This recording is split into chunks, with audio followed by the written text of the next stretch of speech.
दोस्तों, ये कहानी सच्ची घटना पर आधारित है। ये कहानी एक ऐसी महिला की है जिसने स्वतंत्रता संग्राम में अपना बलिदान दिया, जिनका नाम था उषा मेहता।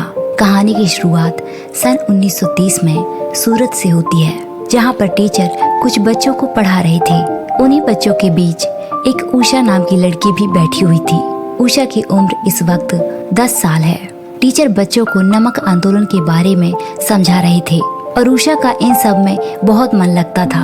तभी अचानक वहाँ पर अंग्रेजी ऑफिसर पहुँच जाते हैं और वो लोग उनके टीचर को बड़ी ही बेरहमी से मारने लग जाते हैं। उषा अपने टीचर को बचाने की कोशिश करती है, लेकिन वो बेचारी कुछ नहीं कर पाई और वो लोग उसे भी बहुत मारते हैं। उषा के घर वालों को जब ये बात पता चलती है कि उषा ने अंग्रेजों से लड़ने की कोशिश की, तो उसके घर वाले उस पर बहुत ज्यादा गुस्सा होते हैं और उसके पिता उषा को एक कमरे में बंद कर देते हैं। जब उनका गुस्सा शांत हो जाता है तो वो उषा को कमरे से बाहर निकाल लेते हैं और यहाँ हमें पता चलता है कि उषा के पिता एक जज हैं और वो ब्रिटिश एम्पायर को बहुत ज्यादा मानते हैं। और सरल भाषा में ये कह सकते हैं कि उषा के पिता को अंग्रेजों का काम बहुत पसंद आता है और वो देश की आजादी में कोई इंटरेस्ट नहीं रखते। कुछ सालों के बाद वो अपने परिवार के साथ बम्बई में शिफ्ट हो जाते हैं। अगले सीन में हमें 1942 का सीन दिखाया जाता है, जहां हम देखते हैं कि कुछ प्रदर्शनकारी ब्रिटिश एम्पायर के खिलाफ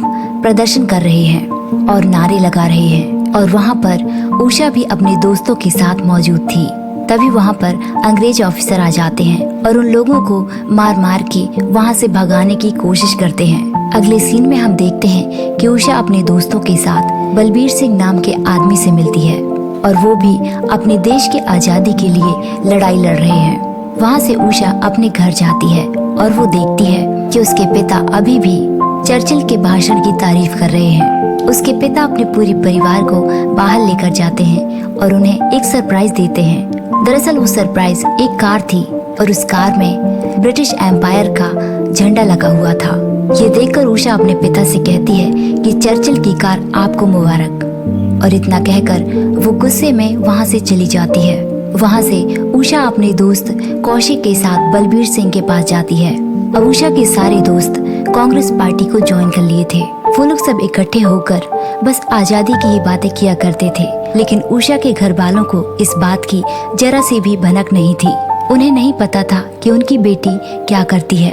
अब पार्टी के काम के लिए वो लोग एक जगह पर पहुंचते हैं और वो देखते हैं कि एक घर से म्यूजिक की आवाज आ रही है। वो लोग उस घर के अंदर जाते हैं तो उनकी मुलाकात एक फिरदौस नाम के आदमी से होती है, जो एक इंजीनियर था, और वो उस म्यूजिक में उन लोगों को भी डांस कराता है। डांस करते हुए उषा की नजर एक रेडियो पर पड़ती है। वो फिरदौस से पूछती है कि ये चलता कैसे है और इसका काम क्या है। फिरदौस उसे बताता है कि ये पूरे देश में पॉडकास्ट करता है, लेकिन जब से वर्ल्ड वार 2 शुरू हुआ तो इसे बैन कर दिया गया। फिर फहाद उषा और कौशिक को राम मनोहर के बारे में बताता है। वो बताता है कि राम मनोहर मेरे लिए हीरो है। वो खुफिया तरीके से अंग्रेजों के खिलाफ लड़ता है।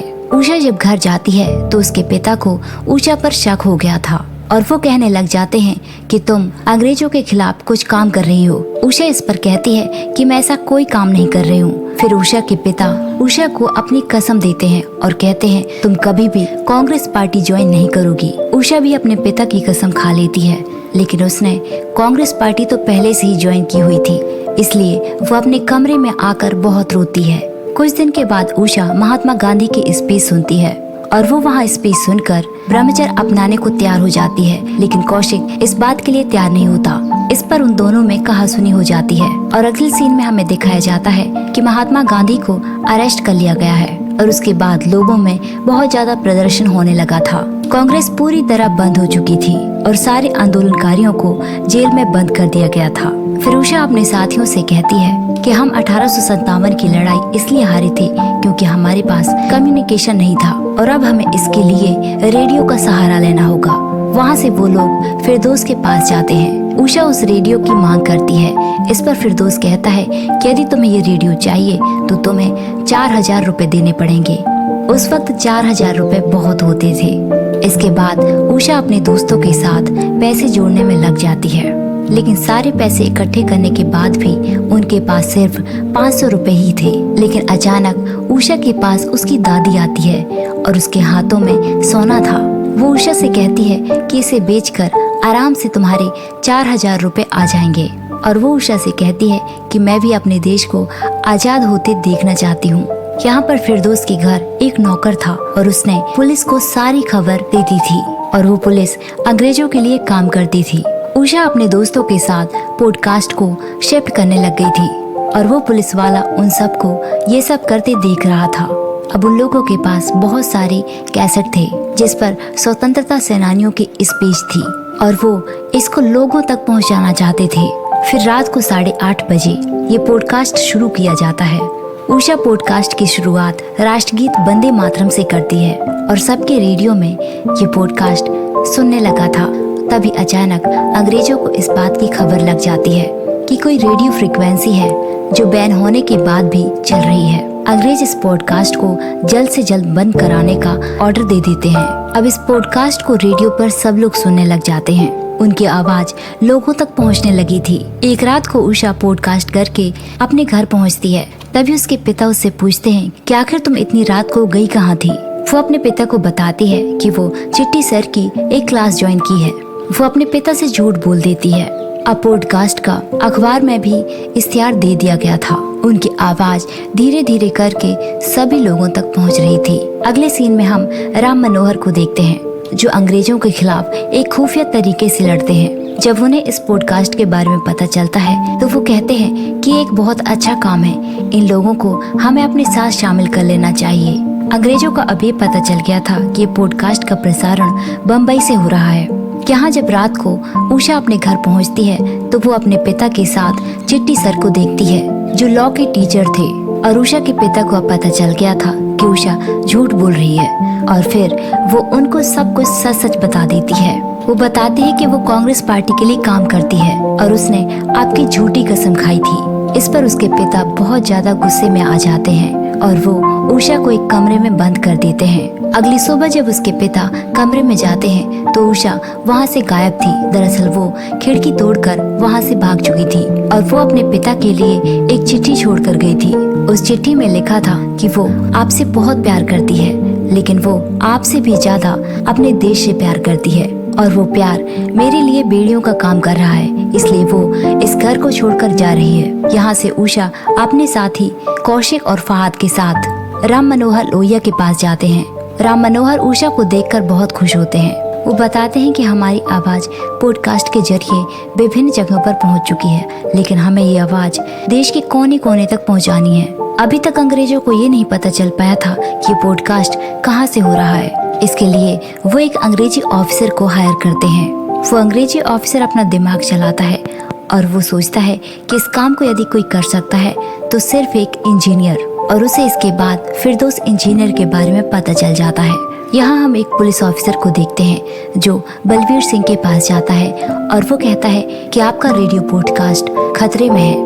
ये सुनते ही वो जल्दी से फिरदौस इंजीनियर के घर जाते हैं, लेकिन इससे पहले अंग्रेज उसके घर पहुंच चुके थे और अंग्रेज उन लोगों के भी पीछे पड़ जाते हैं। लेकिन यहाँ बलवीर सिंह सबको बचाते बचाते अपनी जान दे देता है। फिर राम मनोहर बलवीर सिंह की श्रद्धांजलि में बताते हैं कि बलवीर सिंह की कुर्बानी इस तरह हम जाया नहीं करेंगे। उसने अपनी जान इसलिए दी क्योंकि उसे आजादी से प्यार था और वो अपने देश को आजाद होते हुए देखना चाहता है। राम मनोहर की ये बातें सुनकर उनके अंदर एक आक्रोश पैदा हो जाता है। यहाँ पर उषा कौशिक से कहती है कि क्या तुम ये सब मेरे लिए कर रहे हो या अपने देश के लिए? तुम्हें जो करना है करो, लेकिन तुम मेरे रास्ते का पत्थर मत बनो। दरअसल कौशिक उषा को पसंद करता है, लेकिन उषा अपनी आजादी की लड़ाई में किसी को भी रास्ते में नहीं आने देना चाहती। हर रोज राम मनोहर अपनी स्पीच को रिकॉर्ड करके देते और उषा 8:30 बजे पॉडकास्ट कर देती। इस तरह लोग रोज आजादी की स्पीच सुनते और धीरे धीरे लोगों में आजादी के लिए जोश पैदा होने लगा था और लोग एकजुट होने लग गए थे।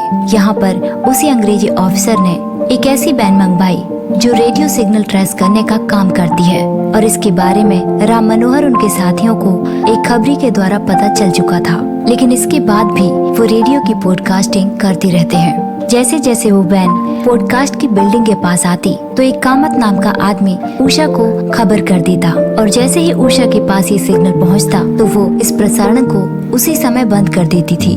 अब लोगों को पता चल चुका था कि अंग्रेजों को हम पर शक हो गया है, इसलिए वो लोग पॉडकास्ट की जगह बदल देते हैं। इस तरह वो लोग जगह बदल बदल कर पॉडकास्ट करने लगे। एक रात को अंग्रेजी ऑफिसर को पता चल चुका था कि इसी बिल्डिंग में पॉडकास्ट हो रहा है और वो लोग बिल्डिंग के सभी लोगों को बाहर निकालने लगे और उनकी तलाशी लेने लगे। तब तक उषा पॉडकास्ट का सारा सामान इकट्ठा करके उसे ठिकाने लगाकर बाहर आ गई। ऑफिसर उषा से पूछता है कि तुम गोली की आवाज सुनकर बाहर क्यों नहीं आई। इस पर उषा उससे कहती है कि मेरे पड़ोसी को पोलियो है और मैं उसकी मदद कर रही थी, और वो लोग आसानी से वहाँ से निकल जाते हैं। लेकिन अब प्रॉब्लम ये थी कि वो प्रसारण कैसे करेंगे और उन्हें इसके बारे में पता कैसे चला। फिर कामत नाम का आदमी उन्हें बताता है कि उन लोगों ने एक नहीं बल्कि 2 वैन का यूज किया। अब वो एक और आइडिया निकालते हैं और कहते हैं एक और ट्रांसमीटर को जोड़कर उन दोनों वैन को गुमराह कर सकते हैं। अब ट्रांसमीटर को बनाने के लिए फिरदौस इंजीनियर की मदद ली जाती है और वो ट्रांसमीटर बना भी देता है। लेकिन उषा जब अपने साथियों के साथ फिरदौस इंजीनियर के घर जाती है तो उन्हें पता चलता है कि फिरदौस को अंग्रेजों ने गिरफ्तार कर लिया है और जो ट्रांसमीटर उसने बनाया था उन लोगों ने उसको भी जब्त कर लिया है। और यदि उन लोगों ने एक ट्रांसमीटर के साथ काम किया तो वो लोग जल्द से जल्द पकड़े जाएंगे। लेकिन इस पर राम मनोहर कहते हैं कि हमें प्रसारण तो करना होगा और वो लोग लोगों तक ग्रीन सिग्नल भेजना चाहते थे। अब उषा और फहाद से पूछा जाता है कि तुम लोग डिसाइड कर लो कि ये प्रसारण कौन करेगा। इस पर इसका प्रसारण करने के लिए उषा तैयार हो जाती है। उषा प्रसारण के लिए उस कमरे में चली जाती है। तभी दरवाजे पर कोई आता है और वो कोई और नहीं कौशिक था। कौशिक कहता है कि मैं तुम्हारा साथ दूंगा। अब प्रसारण शुरू कर दिया जाता है जिसमें राम मनोहर लोहिया दिवाली के मौके पर आंदोलन की बात कर रहे थे। इसके बारे में ऑफिसर को पता चल जाता है और वो लोग बिल्डिंग के पास आने लग जाते हैं। इस पर उषा कौशिक से कहती है कि हमें इस प्रसारण को पूरा होने देना है। यदि हमने इसे अभी बंद कर दिया तो ये आवाज पूरे देश तक नहीं पहुंच पाएगी। जब तक ये प्रसारण पूरी तरह से पूरा नहीं हो जाता हमें यहाँ रुकना ही होगा। अब यहाँ पुलिस की फौज आ जाती है और वो लोग बिल्डिंग के अंदर जाने लग जाते हैं। उषा और कौशिक उन लोगों को रोकने की कोशिश करते हैं और यहाँ लोग राम मनोहर लोहिया की बात सुनकर आंदोलन करने के लिए सड़कों पर उतर चुके थे। फिर उषा और कौशिक को गिरफ्तार कर लिया जाता है और यहाँ दूसरी तरफ क्रांतिकारियों पर अंग्रेज हमला कर देते हैं और यह आंदोलन पूरी तरह से रद्द हो जाता है। जेल में उषा और कौशिक को बहुत ज्यादा टॉर्चर किया जाता है और वो लोग उन दोनों से यही कहलवाना चाहते थे कि इन सब के पीछे राम मनोहर लोहिया का हाथ था। लेकिन उषा और कौशिक के मुंह से उन लोगों को जय हिंद के अलावा कुछ भी नहीं सुनने को मिला। इसके बाद उषा को 4 साल की सजा सुनाई गई और उन्हें पुणे में एड़वाला जेल में रखा गया। वहाँ पर उनके पिता ने एक चिट्ठी लिखी। 4 साल के बाद जब उषा जेल से बाहर आई तो उसके पिता ने उससे कहा कि मुझे जज बनने के बाद भी इतनी इज्जत नहीं मिली जितनी कि मुझे तुम्हारा पिता बनने के बाद मिली। मुझे लोग तुम्हारे नाम से जानने लगे हैं। जब उषा वहाँ से बाहर निकलती है तो वहाँ 20,000 से ज्यादा लोग उषा के स्वागत के लिए खड़े हुए थे और 1944 में राम मनोहर लोहिया को गिरफ्तार कर लिया गया। जेल में ब्रिटिश सरकार ने उन पर बहुत अत्याचार किए। 1946 में जेल से बाहर निकलकर उन्होंने अपनी आजादी की लड़ाई जारी रखी। वहीं उषा मेहता को 1998 में पद्म विभूषण से सम्मानित किया गया और सन 2000 में उनका निधन हो गया। ये कहानी हमारे देश के स्वतंत्रता सेनानियों के लिए समर्पित है। तो दोस्तों ये थी हमारी आज की कहानी।